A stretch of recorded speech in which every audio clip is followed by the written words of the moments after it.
Welcome, everyone. My guest today is Lead Analyst Logan Mohtashami to talk about the wild moves in mortgage rates last week and what we can expect as we start this new week. Logan, welcome back to the podcast. Happy Valentine's Day, Sarah Wheeler. And apparently you and I went to Winter Formal together. Okay, this whole storyline, I love it. It made my day. So you posted a picture on Instagram, and I'm not sure why, but of you at your winter formal in high school with a girl who apparently a lot of our fans thought was me.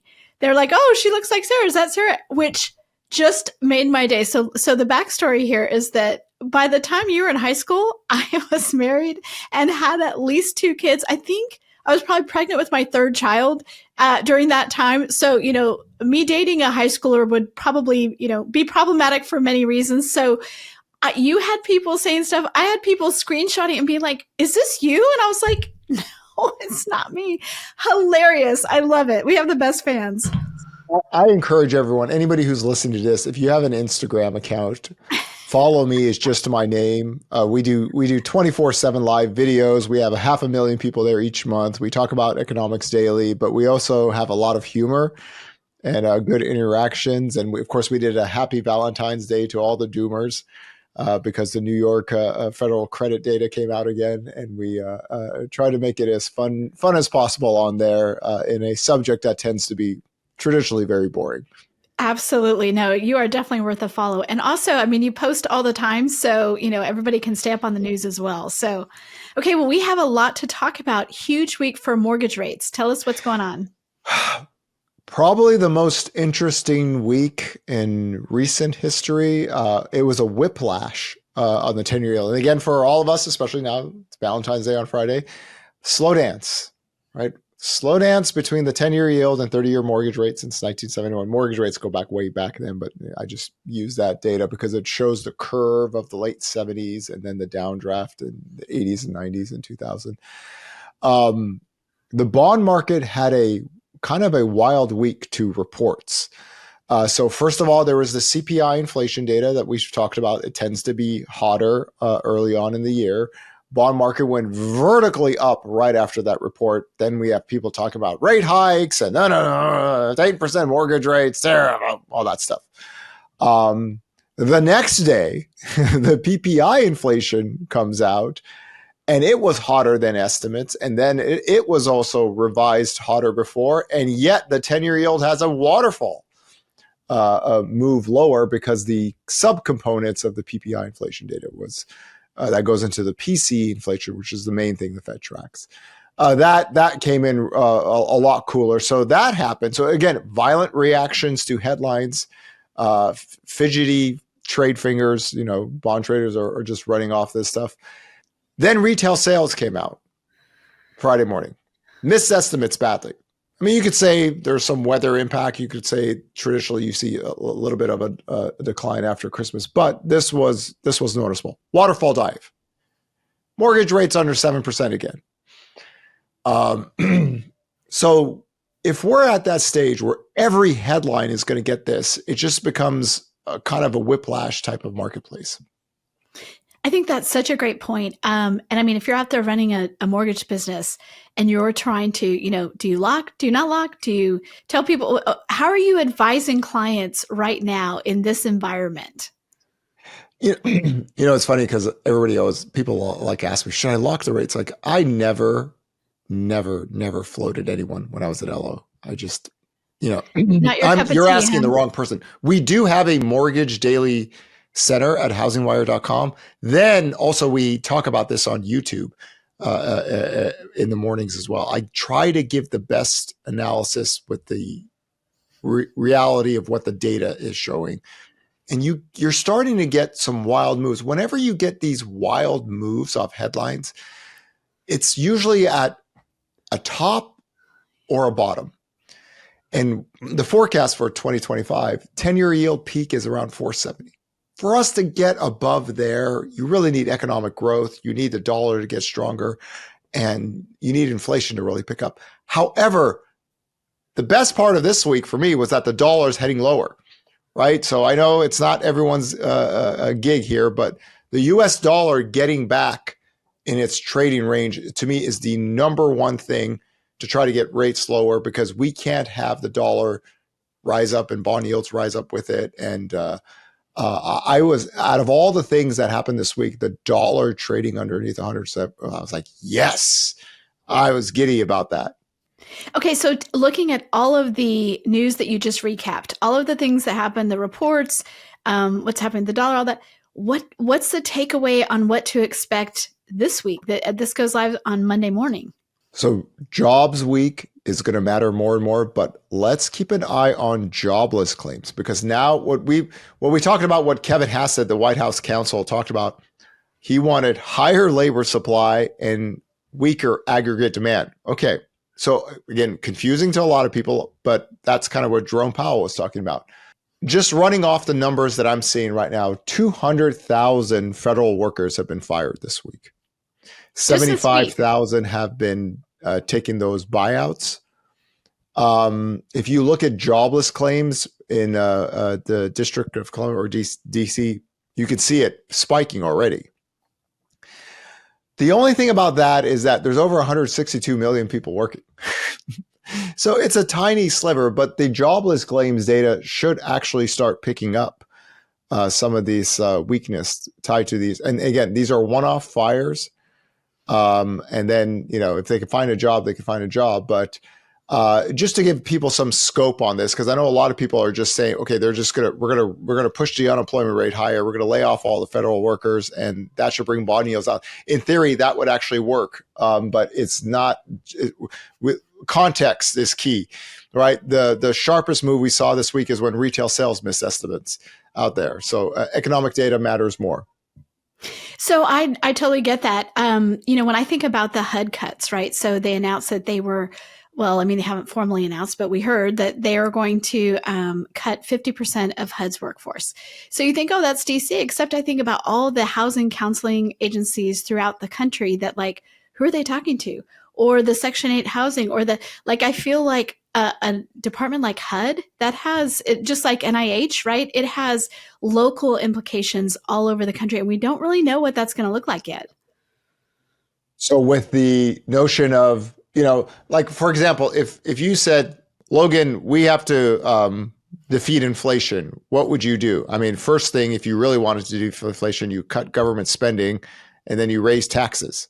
If you really wanted to do it, because both those two things together would bring less dollars into the economy. So obviously no one's raising taxes whatsoever. So I don't know if it's going to be anything fast enough anytime soon to withdraw money, circulate less dollars into the economy. You got to do a budget. You got to do all these things. But I mean, that's the marketing thing that's going around, that, well, we're just going to bring aggregate demand lower and we're going to get lower rates. It really does show that, lower rates is a thing, right? I mean, this is where, I think they're reading the room, that mortgage rates have been elevated for so long. And rates just getting down to 6%. This is why I always tell people that the Federal Reserve doesn't read the room. You don't need 3, 4, 5% mortgage rates to grow sales. But when you're elevated, and if we wanted to, if we really, really, really want to, we could get lower rates. That's not a problem. Deficits, all that stuff doesn't. Fed cuts rates 1%. We're starting to get to the point where we can talk about 6% mortgage rates without the job market breaking. Okay, because we're 65 to 75% of really where rates are is Fed policy, and then the economic data itself. All this talk about treasury supply and nobody's going to buy our debt, we're broke.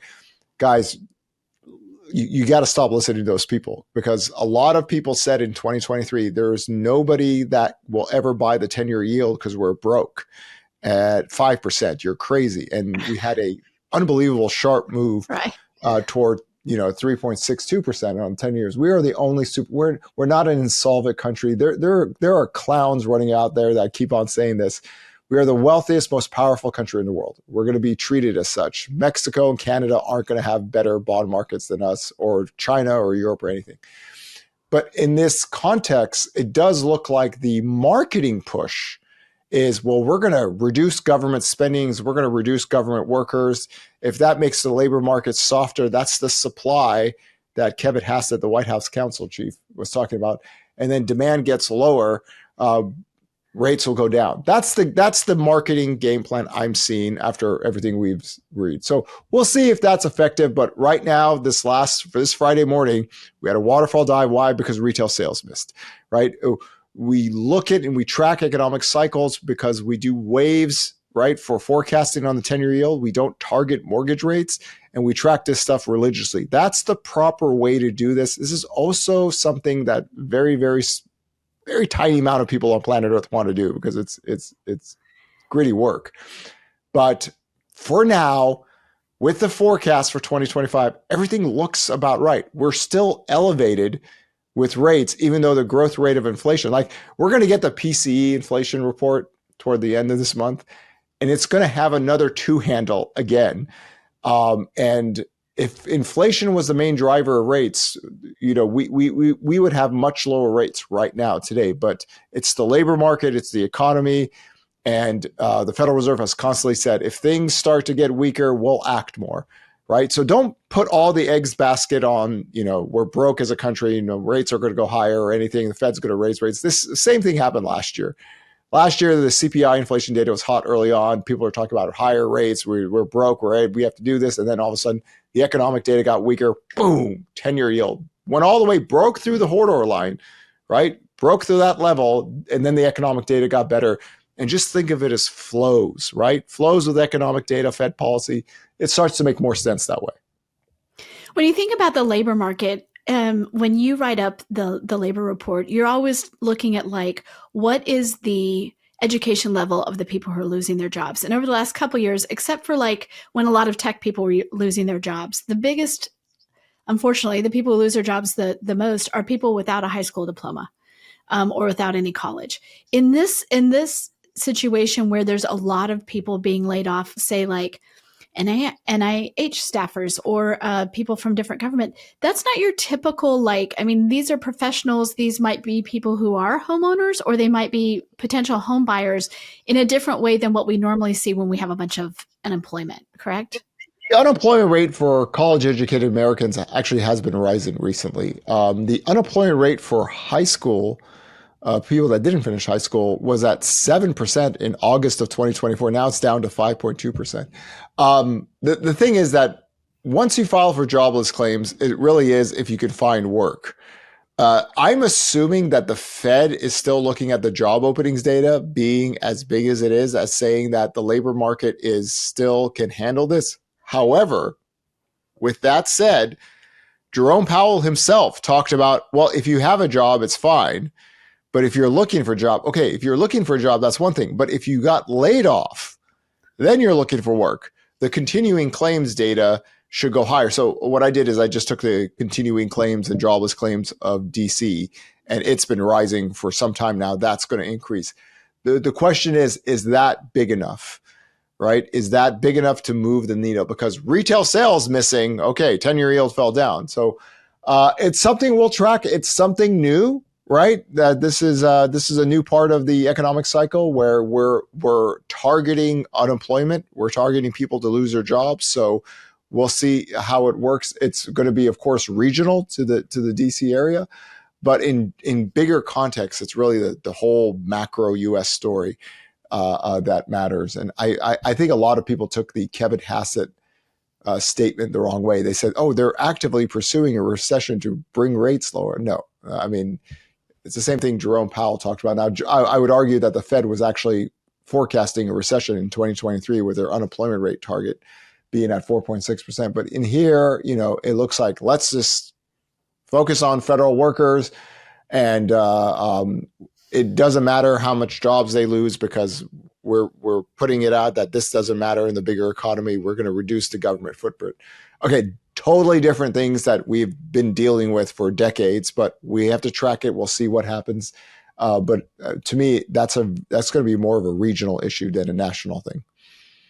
We will see, right? I hope you're right. I think one of the things that I think about, if you work in an industry, one of our coworkers has an immediate family member who works in a science related job, and now all of those jobs are in doubt. So people graduating with those degrees are like, if public health has been cut so much or is going to be cut so much, what does that mean for all those people? So we'll be watching that because there's just so many different things about this cycle, in my opinion. I'm just going to say if the 10-year yield goes down and mortgage rates go down, they could spin this as a good thing, because Right. that's just things tend to get better on the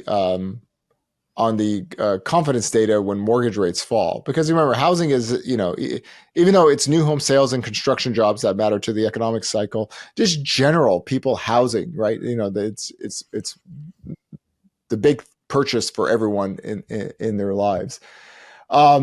It was an interesting week because the reaction to both the inflation data, but the retail sales still shows that it's the economic data. So we will track jobless claims a little bit more carefully now to show the distribution, like how much, because you can only fire someone once, and then most likely a lot of times they will find a job as long as the economy isn't in total recession. So we'll keep an eye on it. But I thought this last week was, it was so confused. People saw the PPI inflation number being hotter and they thought, oh my God, rates are going to go up. And all of a sudden the bond market fell. And then people don't understand the components because you are all normal people. You're saying you should not know the subcomponents of the PPI inflation goes into the PCE, and PCE inflation, the whole report is only 16 to 18% of that is shelter or rent. Oddly enough, in the CPI data, it wasn't residential rents that was hotter. It was actually hotel and lodging. It's just that the rent disinflation, it didn't get worse or it didn't go down enough. So hotels actually boosted that. So it's complicated. I get it. But I'm here 24/7. It's true. So It's true. you can follow me on X or follow me on Instagram, but we try to make sense of it all because, access to data nerds is very limited in the past decades. But now with social media, you get a show. You get a show. So I know that you have said as we get closer to 6%, that's all it takes to really stimulate home sales. What is the magic number where we start to see refi become something that is actually meaningful? So this is a good question because Yahoo Finance interviewed me this week and they asked the same thing. And I would say that, okay, so 82% of the country has rates 6% or lower. Okay. So, and then we've already had a wave of, people come in and do the rate and term refinance last year when rates got to 6%. So if you're talking about a bigger scale, you need sub 6% mortgage rates to make the pool. We always talk about labor supply, but the rate and term refinance supply gets bigger, right? Just like for every 1% that goes down or up, you have more home buyers. 1% lower from that 6% level brings out more rate and term supply. But we saw that last year. We rates were 7 to 8% for long, and then when it went down to 6, you saw the rate and term refinance pick up a little bit. But so many people have such low rates that you need rates to really go below 6 to make that supply bigger. Okay, so what, from your perspective, heading into this weekend, what are some of the wild cards that we could see that are just going to throw a wrench in things? Well, I think number one, after reading that Valentine's article about doomers, you should give it up. This is your article, so yes. Basically, the New York Fed credit data came out. They come out every quarter, and foreclosures and bankruptcies fell slightly. In that FICO score looks excellent, and just flat out FICO scores look excellent for 14 years. Some of you all just don't understand that. It's literally, there's no FICO score inflation in the homeowner side. It's really looked the same for 14 years. The qualified mortgage changed everything. On the credit data sides of delinquencies, remember, we're looking at all things, car loans, everything and all that. The 30-day delinquencies are back to pre-COVID levels, which is like 1.1%. So I think wild cards, what we want to see is what are the headlines over the weekend? By the time we come out here Monday, what's going to happen? What is our premise? We do not believe in a trade war like universal tariffs, right? We've now had a lot of discussions about tariffs, and then we've had a lot of, okay, we'll delay them. right? So we're talking about the playbook on how Trump operates out there. It's just when you go to this game plan early, eventually people are going to call you out and just go, we just don't believe anything. They just keep on delaying the tariffs out there. But I think eventually he's going to have to be a little bit more aggressive, but he wants deals, right? He doesn't like the trade deficit. So that's going to be a wild card every day, every weekend. And why do we say every weekend? Because a lot of this talk happens on Saturday. Yep. And why does it happen on Saturday night? It's fun for me, but the markets aren't open, right? So the reciprocal tariffs that were supposed to happen this week have been moved like to whatever, May and April. So again, negotiation tactics, everything where the 10-year yield, mortgage rates, everything is, it looks about right currently. But we'll wait to see what happens. Every single weekend there could be a headline, and this is just how it's going to be for the next 4 years. So people have to get accustomed to it, which means you have to be versed with all the news that comes out, right? Because on this last week showed on a dime, the 10-year yields can go vertically up or waterfall down out there. And for a while there, we hadn't had a lot of volatility on the 10-year yield pricing, but you perked up a little bit this last week. I would tell people, so we published a thing that said the timeline, an updated list of all the things that Trump has done that affect housing. We update that every single time we do a story. And so that provides, if you're looking for like, what happened since the last time I looked, you can always look at that. Our newsroom is working literally 24 hours there and all weekend long. We just signed up for shifts this weekend. Valentine's night, I will have people working, looking, because you never know what's going to happen. And then I think what great timing for our Housing Economic Summit. I mean, we could not have planned that timing better. We were trying to give him a little bit of time, the new administration, to have some, time to establish, but no one thought he would move this fast.